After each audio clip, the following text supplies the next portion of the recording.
Great stuff. So we're now recording. First of all, share my screen.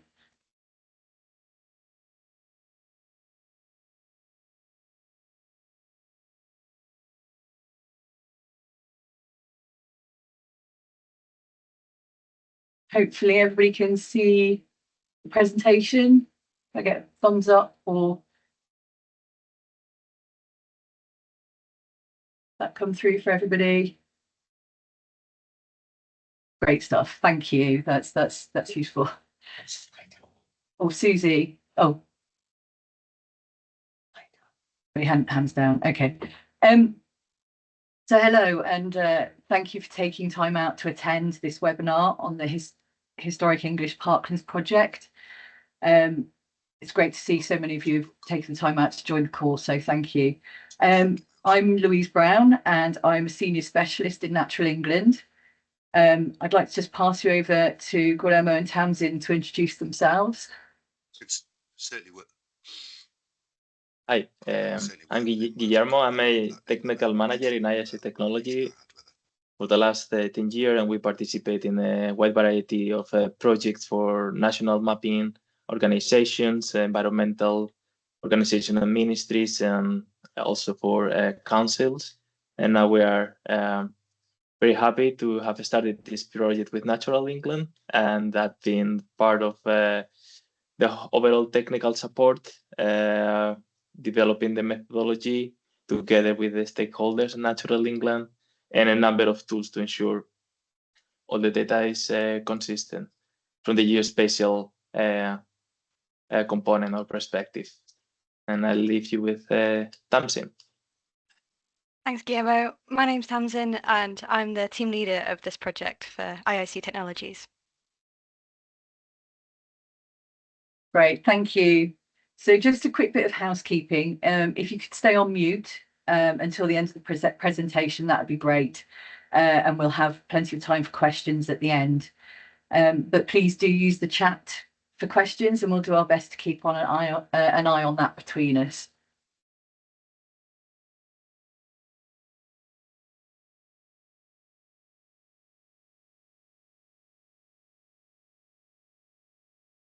More people joining, that's fantastic. So during the webinar, we'll be giving a brief background to the project before showcasing the data layer. We'll talk a little about the proposed methodology for removing shine and also timescales and payment. The invitation to edit existing shine polygons is entirely voluntary, and we understand that HERs may not want to amend their shine data for a whole variety of reasons, and that's absolutely fine.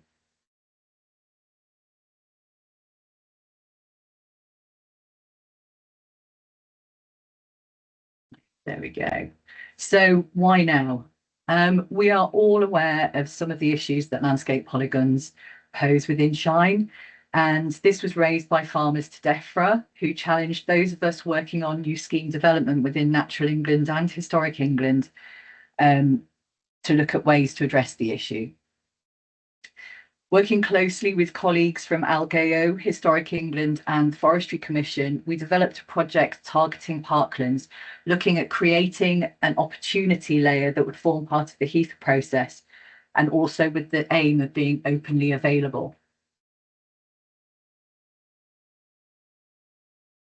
As you may be aware from the email I sent out last October, the project has been beset by delays, and so the scope has reduced from the initial intention. I don't intend on going into detail here, but this has resulted in certain limitations to the data layer, which I'll come on to in a moment. In terms of approach, the project uses an existing Natural England data set as its base, and it's a sort of targeting layer. This data set has no attributes or metadata associated with it, and its provenance is unknown.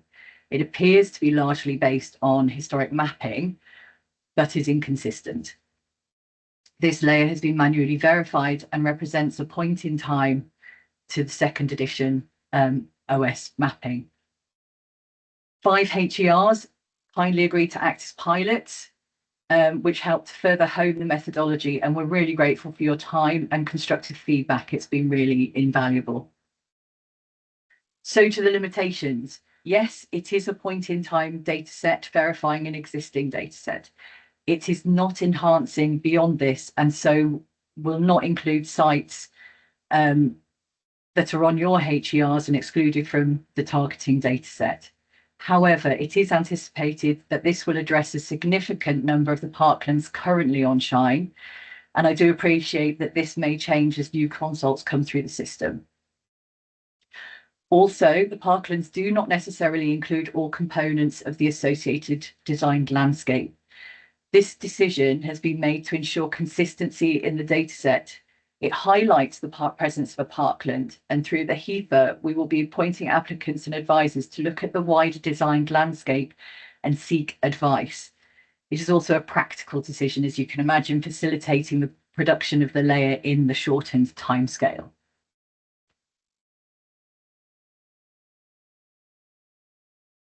All that being said, what we will have is a verified robust layer, something that we don't already have. We feel that the layer produced will provide a useful tool for applicants and advisors, and hopefully encourage uptake of appropriate CS higher tier actions with advice. And in answer to the challenge from DEFRA, limits the triggering of constraints. This project is viewed as a first phase, with a further enhancement project planned, see subject to funding, which would include HER searches. In addition, this project is piloting an approach to providing advice on landscape features that are often perceived as blockers within the Shine dataset. As such, we will be monitoring it. So I'd like to now hand over to Tamsin just to talk you through a bit more of the dataset. Thanks, Lou. So I've been contributing and helping with developing the methodology, and I'm going to go over what we have so far in our data set. So if you could go on to the next slide, please. So here's an example of what we've been doing. On the left is the input layer.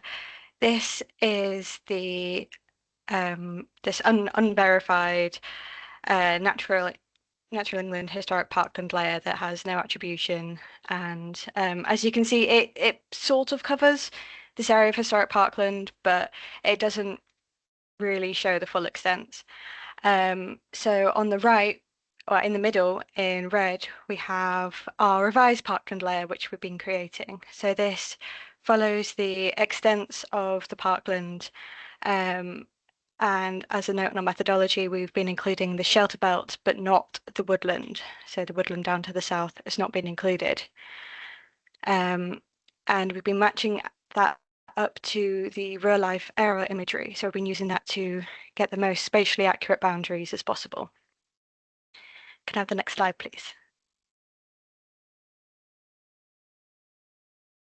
So here's an example from Cornwall, which shows why we've been using two different editions of the Ordnance Survey historic maps. We've been using the second edition, and we've also been using the Hills edition. So in this input, in the blue, you can see that the OS second edition does cover a fairly large area, but then if you go on to the next slide, the Hills, it shows that the Hills edition shows presence of historic parkland in a much wider area. So we've been using both of these, the Hills as a supplementary tool to ensure that we cover as much historic parkland as possible. And you can see the output if you go on to the next slide.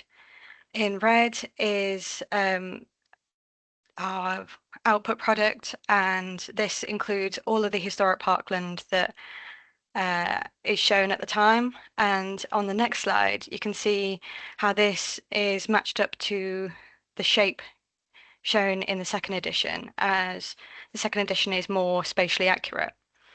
And then in the following slide, you can see how this aligns against the aerial imagery, which we use to really capture the specific boundaries, such as hedges or fences. Can I have the next slide, please?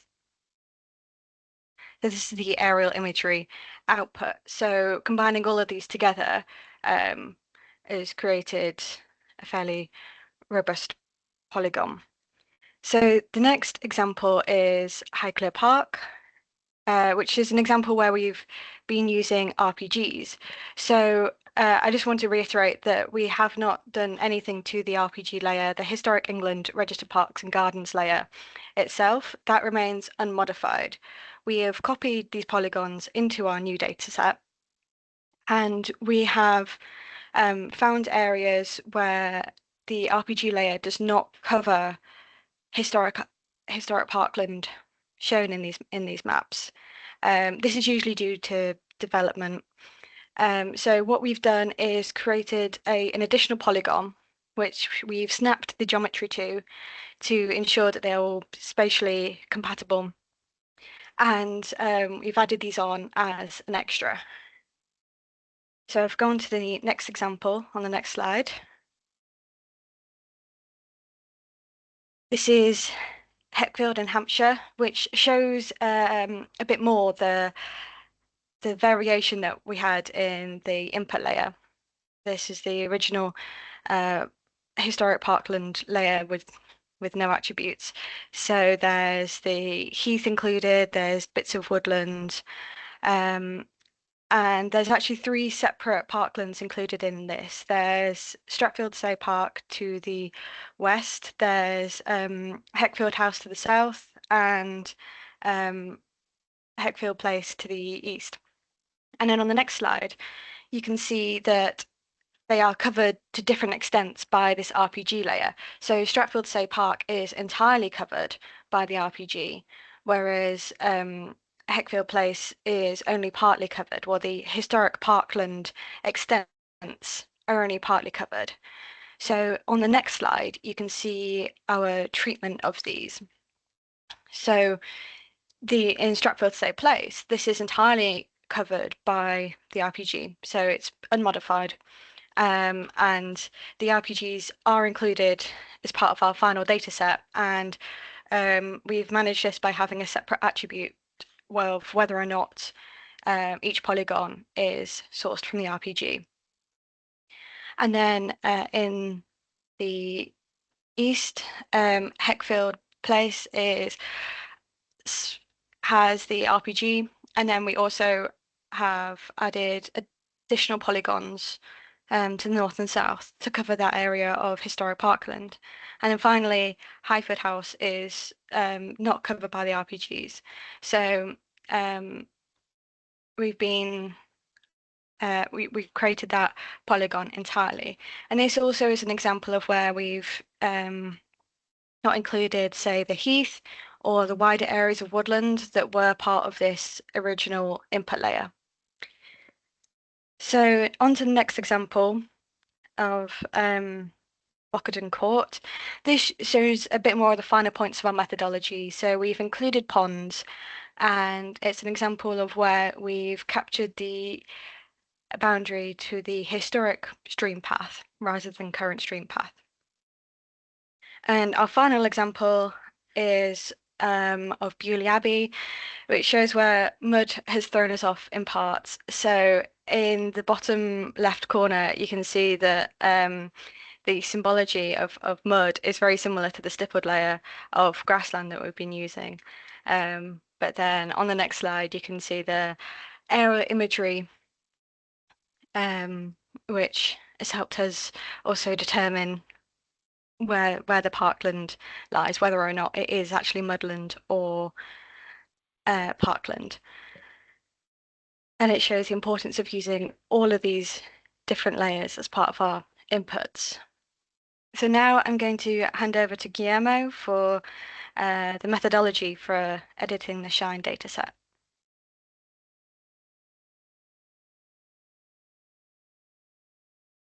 Thank you, Tamsin.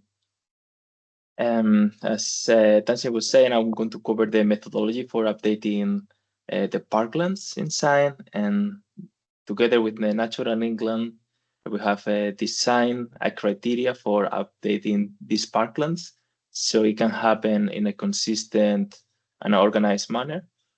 This criteria contemplates 3 scenarios. In the first scenario, we cover situations where the sign polygon is formed only by a parkland. In the second scenario, there are situations where the sign polygon is formed by a parkland, but also by associated parkland features like ha-has, follies, bridges, and other ornamental features. And in the third scenario, we would have a shine polygon which encompasses a parkland, associated parkland features, and also non-parkland features. Let's say some features from the Iron Age or Roman period or Second World War, just to mention a few potential examples. And now we're going to try to explain this criteria using some diagram examples and then using some geometries in ARC. So thank you for changing the slide. So this slide is covering the scenario number 1. And as you can see in the legend, the revised parkland layer is represented in red, and the shine polygon, which is a scenario 1, so it only contains parkland, is represented in blue. So in the cases where the shine polygon falls entirely inside the parkland, the action to be taken is the removal of that polygon. In cases where the polygon falls largely within, but not exactly, and as we see in the second example, the action also will be to remove it because it represents the actual same feature. Is just an issue of misalignment or especially inaccuracies in one of the layers. In cases where the shine polygon falls outside, then we would retain it, it would remain untouched. And in cases where partially falls outside, and then there will be an editing process where we would remove the part that falls within the new polygon and retain the one that falls outside. The second scenario, if we can see it in the next slide, please, is quite similar to this one. It's just have the shine polygon includes parkland and associated parkland features, but it would be quite similar. If the shine falls inside, it will be removed. If it falls outside, it will be retained. And in case of partially falling out, then we will be editing and removing the part that fall within the new polygon and just retaining the one that it falls outside. The third scenario, which is shown in the next slide, is the most interesting one, where the existing shine polygon will have parkland, associated parkland, and those non-parkland features that I mentioned before. So, as shown in the first diagram, if there is no overlap, then the action would be to retain the shine as it is. If, as shown in the second diagram, it falls inside, the action would be to remove the parkland and parkland associated features and just retain the non-parkland features as standalone shine records.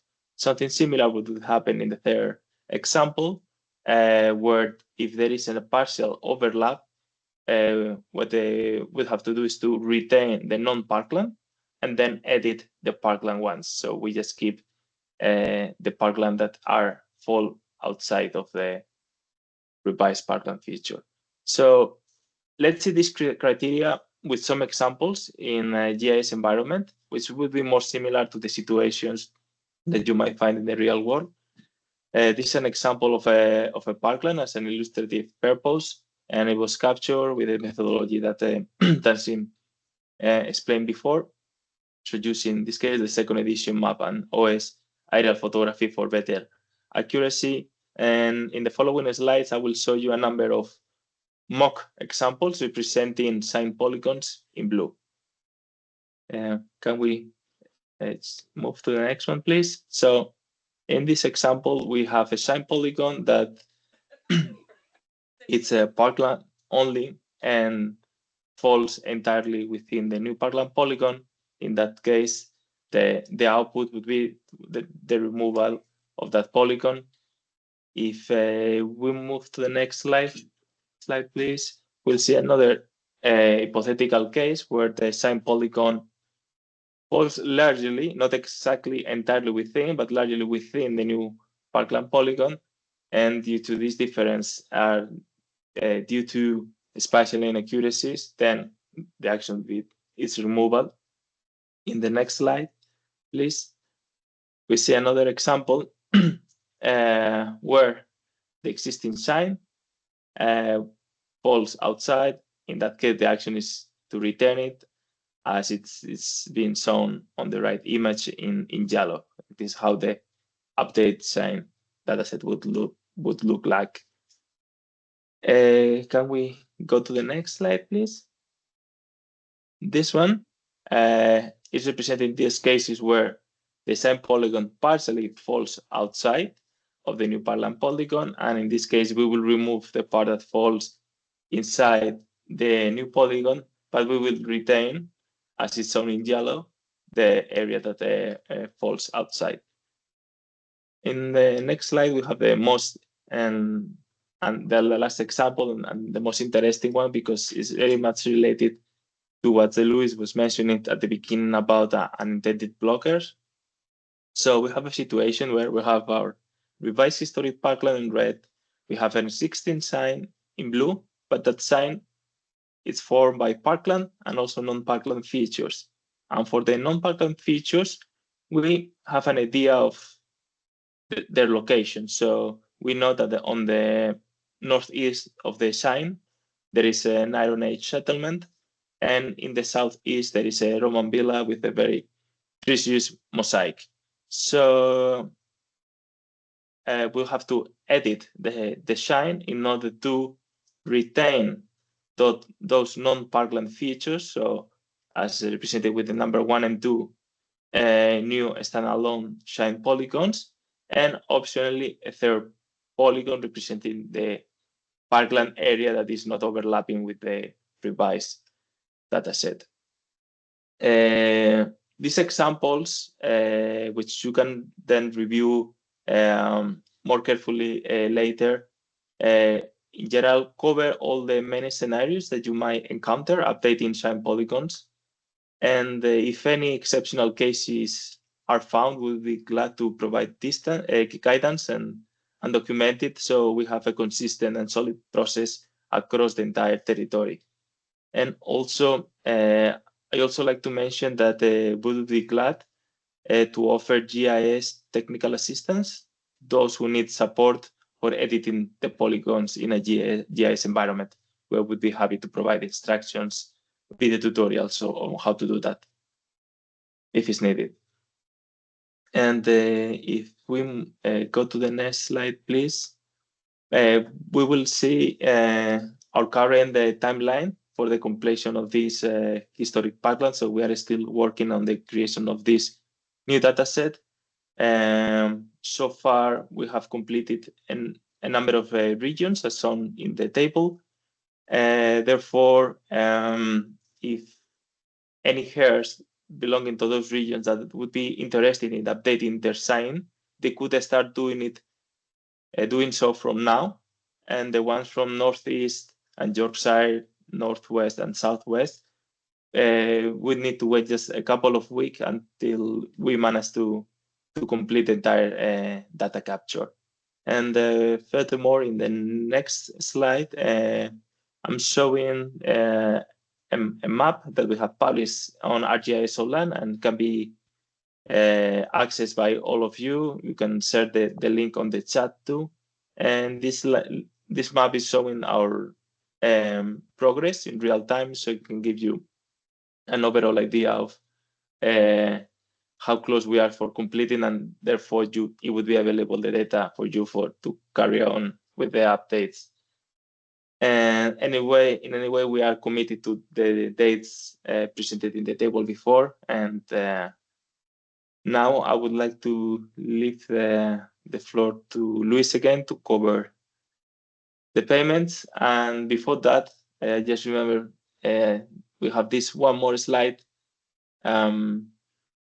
Those who would be interested to register their interest, you can do it through an online form that we have facilitated, and you can access through the link provided on the screen. We will copy it also on the chat, so it's easier for you. And it's a very simple form with basic questions, like the full name, email address, which here are you part of, the organization, job title, and whether would you like to register your interest in updating the shine data set using this new verified historic parkland layer. And now I will leave the floor to Luis to cover the payment section. Thank you. Great. Move that on. Thank you, Tamsin and Guillermo, and some interesting stuff coming up in the chat that we'll come to, and stuff that I'm very sympathetic to. So thank you everybody.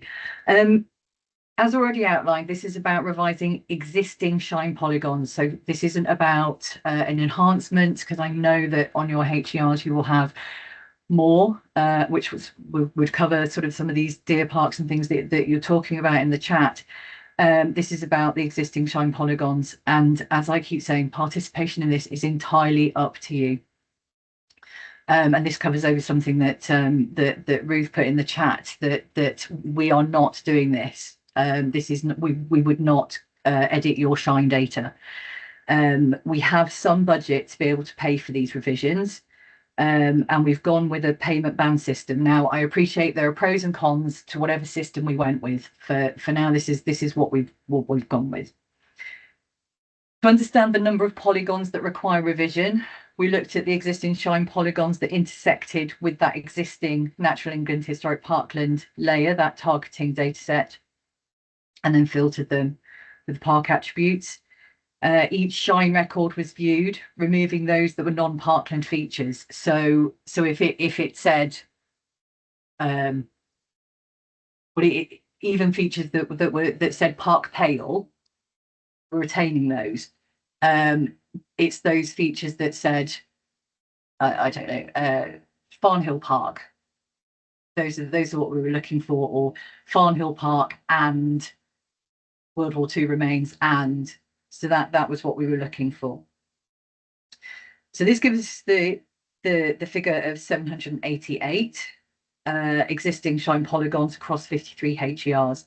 And we acknowledge that this number will change slightly with the revised historic parkland polygons, but it's probably it's probably a fairly good assumption, because there will be areas where we've included more or we've included less. So I think for the purposes of this, it's a fair assumption. We're working on 0.5 days to revise 10 polygons and a figure of £250 a day. So the table shown here outlines what the minimum payment bands are that we can offer. And I say minimum because these are the bands if each of the 53 HERs amended those 788 polygons. If that number is less, we will be able to adjust the budget accordingly. And that's why we'd encourage you to indicate whether you would like to participate or not. That's absolutely fine by the 31st of January, so we can refine the payment bands accordingly. And to add, if we don't hear from you, we will assume that you do not wish to participate. I think, you know, that's so to the last slide. So as I say, some interesting questions coming up in the chat, and we'll be able to open this in a moment. But thank you all for your time. I'm incredibly grateful to see so many of you come along. I'm really pleased. Hannah, I'll just come to you in one moment if that's okay. If you have any questions after the webinar, please do contact me, and we would like to invite you all to fill in that short form to register your interest. We will be circulating the recording, the documents and links via the committee after the call, and I'd just like to thank the committee in advance for that. And I'd like to invite questions, but please may I ask that they are kept specific to the project and not to wider Shine DEFRA RPA concerns, which I'm just not placed to answer.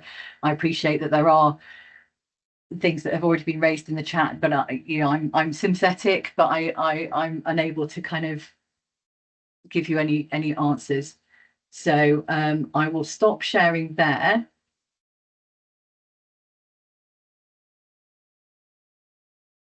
And yeah, Hannah, would you like to come off mute? Hello. Thank you. Morning, everybody. I just have a couple of, having been part of the pilot project, I and having read the chat, a lot of what others are saying. I have a little bit of feedback on the layer that was sent to us.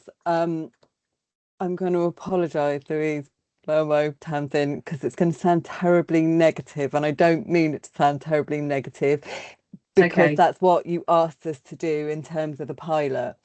The layer that we've been sent is actually quite inconsistent with what you actually set out as your methodology. So some of the things that you have indicated have not been included or have been included.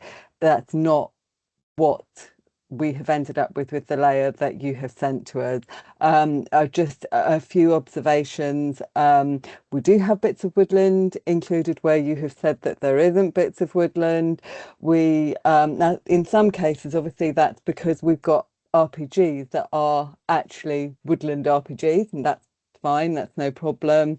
But we've also got a number where actually there's housing development. There's been housing development for quite a significant period of time. So we're not actually talking about historic housing. And I think my question to you would be on that is what were you using in terms of your aerial photographs? I noticed that you talk about using aerial photographs, but how what from when? Because I can think of one of our parklands where that housing has been there a long time. I'm talking 30, 40 years. So even if you were using APs from 10 years ago, you should have been able to pick that up, and you should be able to see that. And I think, it's really useful. It was really good for us to be part of the pilot.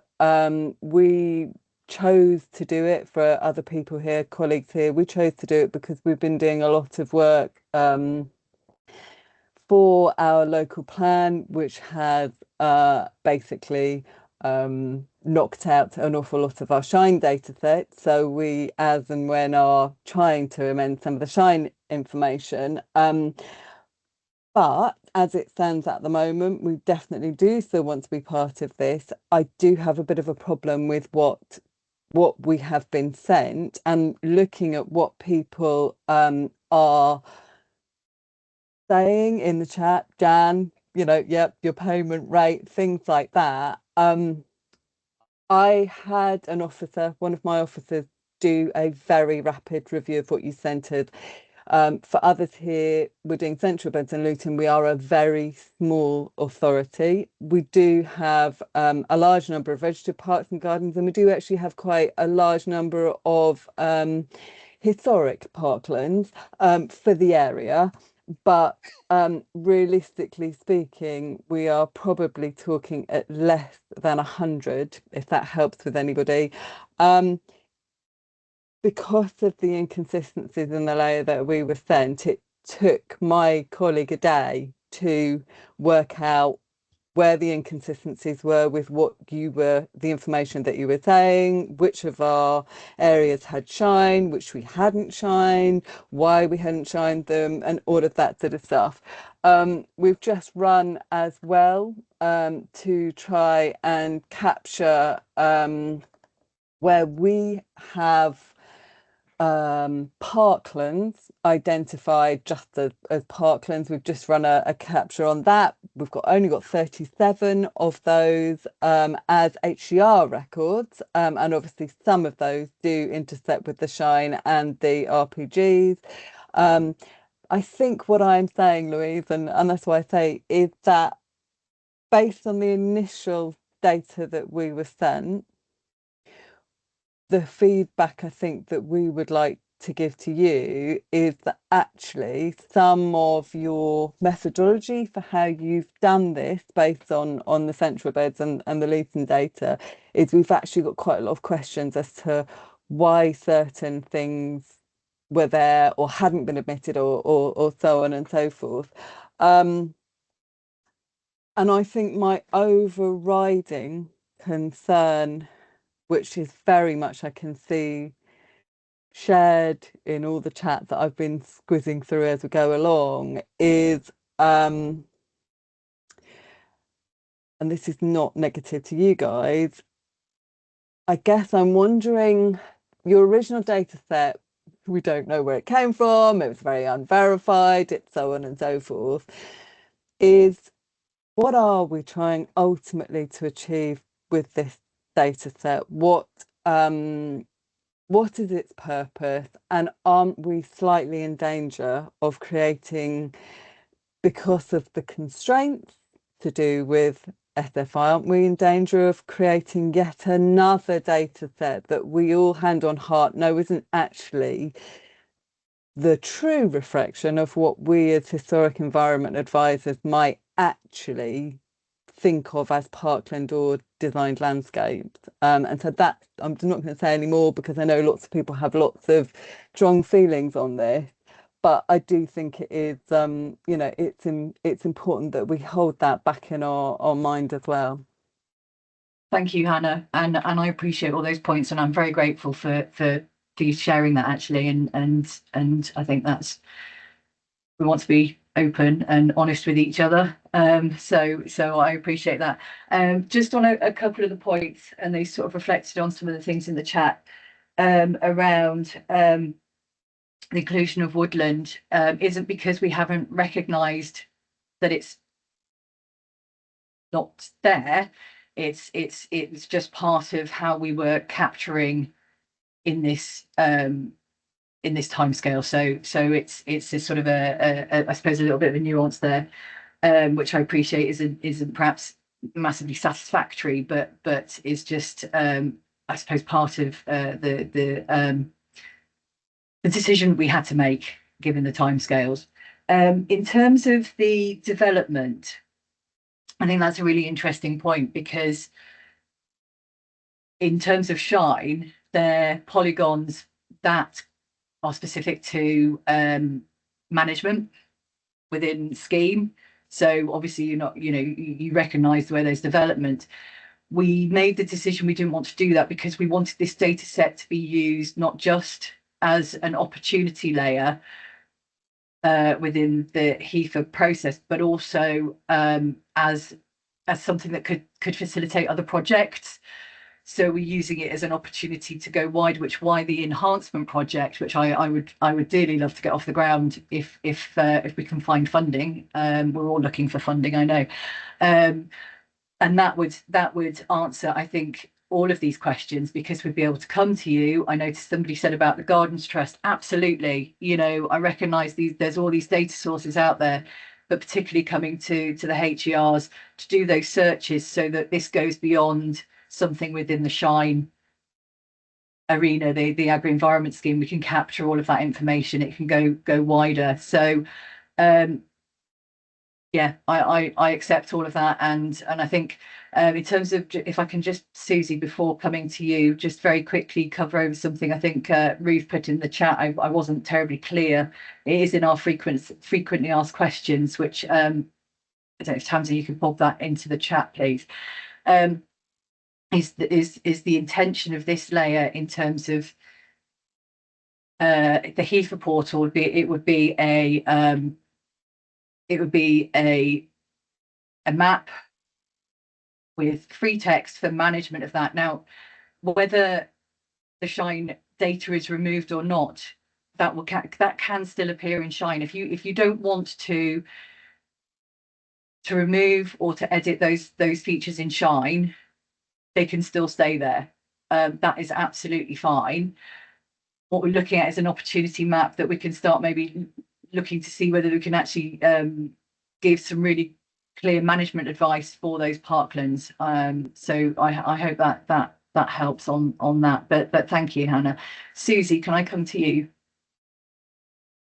Yeah, just a couple of quick questions. I think somebody's asked a similar one in the chat, but firstly, would it be possible for HLs to get like a number of parklands they've got in their area that they're going to need to revise, so that before we fill out the form, so that we can kind of look at what time we might need to spend before we commit to actually kind of showing interest? And secondly, what are the timescales that you want this completed by? Because I don't think that's been mentioned. Yeah, good point. I think it should be fine to be able to, as we go through, to be able to. I mean, obviously we've not done all the areas yet, but as I say, this project has been delayed somewhat, so we are kind of on the back foot, unfortunately. But yes, we can share what we have. That would be absolutely fine. And in terms of timescales, we would like to. The funding is for this financial year. The payments will be made through any work would be invoiced to IIC. Going to be our consultants will be dealing with those payments. So I think that if it sort of slipped slightly, we could possibly manage it, but we can maybe sort of discuss that on a case by case basis, because I appreciate that we are now at, heading into the end of January. That doesn't leave a lot of time, and I appreciate that. Yeah, thanks, Louise. I mean, obviously, where people have only got 10 or 20 to look at, that I'm guessing that would probably be doable. But if you've got 100 or 200, the upper we're end kind of at the end looks- of Jan almost now. Yeah, Doesn't so really because leave- what we've done is looked at existing shines. This isn't about all those other parklands that could be included. It is just looking at a very basic level at what there is already on shine, and it does look in some cases that there are actually more on our data set than it's so variable, and the numbers go between 1 and I think 75. Okay.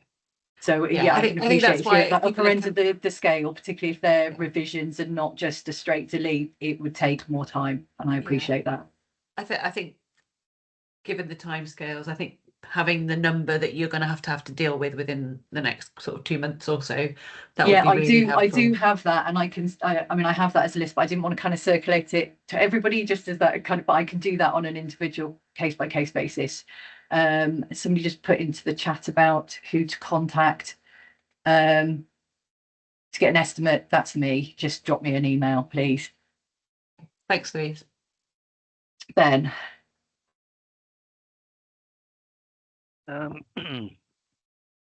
Morning, everyone. I think I've got lots and lots of questions, and even more kind of ranty things going in my head, so I probably won't go down that route. But thank you. One of the questions I put in the chat, which is probably simple to answer, is the Forestry Commission having access to this layer? Because the work we're doing for them under Project K is specifically to create shine that allows them to manage and help manage woodland and tree planting, and obviously removing shine areas from the data set they have will mean that they won't have those to help manage their woodland planting schemes, which could be across parkland areas quite easily. So will they have access to this layer then? This layer will be openly accessible. That's the aim. Right. And I think in terms of the implications of that, I would have to put that question to the Forestry Commission. I can't answer obviously on their behalf. Okay. The other thing is that it's quite late in the day. We're all very busy. Appreciate that. The small numbers and small amount of money, which is entirely understandable, is not much of an incentive for HRs sort of to do this. And I sense a fair bit of resistance to doing some of this anyway from a proportion. If virtually no HERs take up the offer of editing any of the shine records, does this mean that nothing actually changes in the process for sort of countryside stewardship, elms? Yeah. And then you've got a historic parklands layer. That's fine, but what is it then going to be used for? Well, we would be able to use that certainly within our own organisation to help our advisors, and we would be able to. I noticed somebody noted the similar layer on National Library of Scotland, but this would be something that we owned and by us. So that's a great layer to go and look at. But this would be something that'd be owned and managed by us that we could upload. So yeah, nothing will change. If nobody wants to join in and participate, that is absolutely fine. And I appreciate every single one of these comments that are coming through. So we will just be where we are. What we will have at least demonstrated to DEFRA is that we have looked at something. We can say why. We can collate all your comments and your concerns, and we can say we tried with the small amount of money that you've given us. We've tried, but these are the problems, or these are the concerns if we want to take it further, and see if they will fund that bigger enhancement project, which I think would be, hopefully people would have more appetite for. I think it will still be a good starting point. It's better than what we've got at the moment. I mean, I might come across as being a bit unkind, and I think what you're developing is not a very good product, unfortunately, for telling you information about historic parklands across the country. And I think it's a missed opportunity to actually create something that could be absolutely brilliant as a definitive layer of historic parklands design landscape across the country, just using one source, second edition, and all these comments that people are saying about the things they recognize from their own experiences of looking at the historic environment for decades, using a variety of sources and methods, including historic landscape characterization and on the ground and LiDAR and all kinds of other things. It seems a bit of a missed opportunity to create something that could be really, really good, and ending up with a product that's not very good, and it being a duplication of another product that's not very good, the Zulu one. It's sort of like we're ending up with a lot of these different products that are not fantastically great, and then are going to be contradicted when people produce a statement or say something about the historic environment, and then somebody in HER says, no, that's actually, that line that's drawn is not accurate, and that's not actually true. And I feel we're sort of moving in different directions.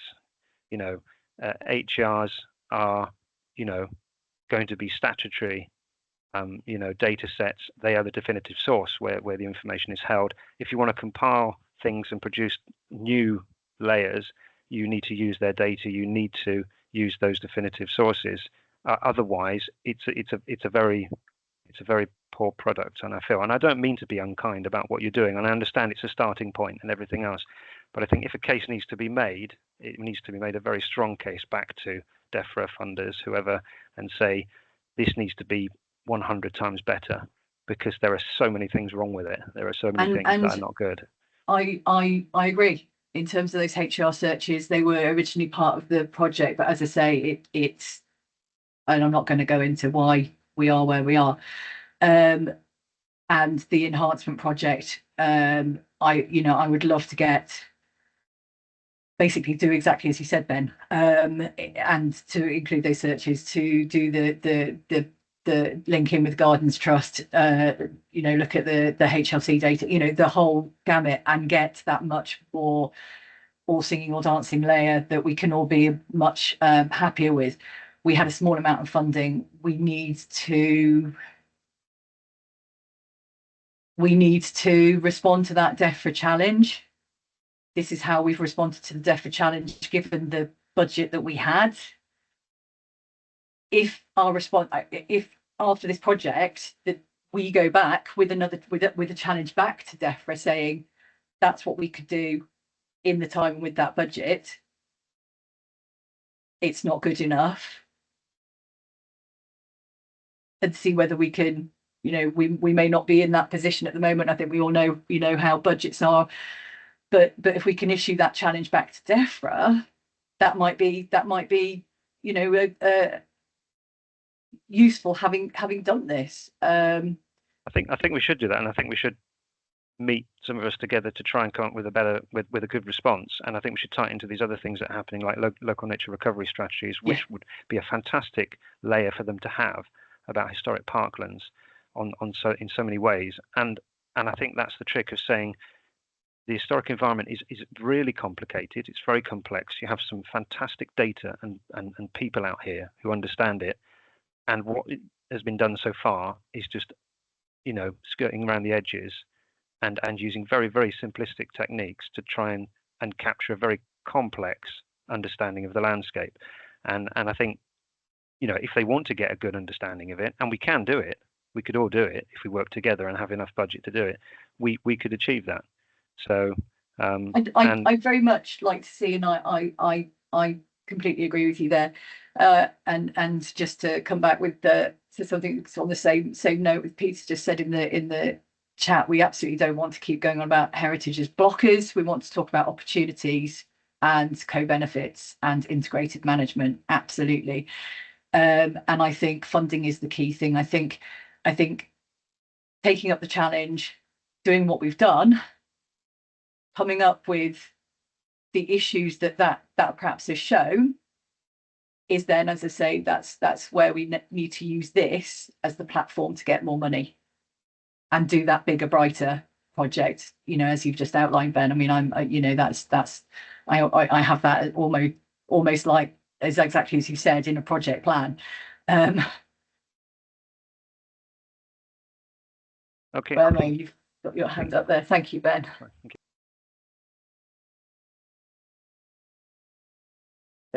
I just would like to say that for the product that we have created, given the time scale and funding, as we have discussed, we'd be very happy to share with everybody the revised methodology that we have followed, trying to be as much consistent as we can in a very complex environment as it is all the historic, as you were saying. And I'm probably sharing this revised methodology with all the details of all the steps might help to clarify some of the doubts of the current product as it is. And it will also contain all the information about the sources used and further details. I've seen questions about which aerial photography has been used, so we'll provide very detailed, but I can tell that is the latest aerial photography provided by Ordnance Survey, which is renewed every 3 years. And also to welcome all the feedback that has been shared. I understand the historic data can be really complex, and joining forces and using more sources would have been ideal. We have created this product with the resources we had, and it was a great challenge and a good product for what we for the time and the resources we got. And as I said before, we'll share the methodology. So I believe it will help to clarify some doubts and some of these inconsistencies that Hannah was referring to, trying to explain some of these cases. That's great, thank you. Time is David, do you want to just come in right there? Morning, Louise. Morning, everybody. Ben, you've very kindly raised the question about the shine enhancement that the Forestry Commission's currently funding. For those who don't know me, I'm one of the National Historic Environment Advisors at the Forestry Commission. You very kindly raised that worry, Ben. We've had some very quick internal Teams chat while you and others were talking. We're not overly concerned about shine records for parkland being deleted and the implications for us as the Forestry Commission working on woodland creation and woodland management, because we've got access to shine through HEFAs. We've hopefully we're expecting to have access to the Natural England Parkland data set. We've got access to the Zulu Parkland data set. We've got our own historic environment advisors in-house, and for us, these data sets are not replacing our engagement with local historic environment services. So thanks for flagging it, Ben, but yeah, we're feeling comfortable. Thank you. Great, thank you, David.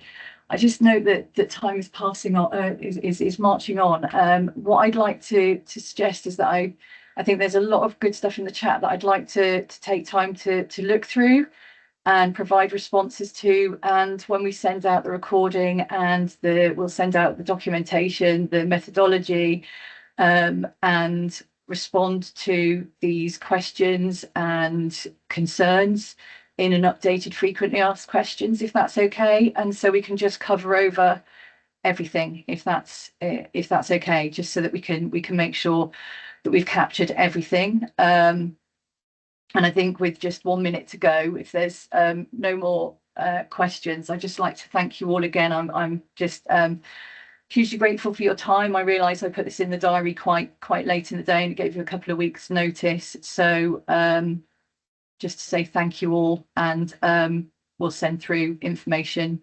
But in the meantime, please do feel free to get in contact with me directly. That's absolutely fine, and we can have a chat. And I can share further information with you. So thank you once again. And yeah, take care. Have a good rest of the day. Okay, bye.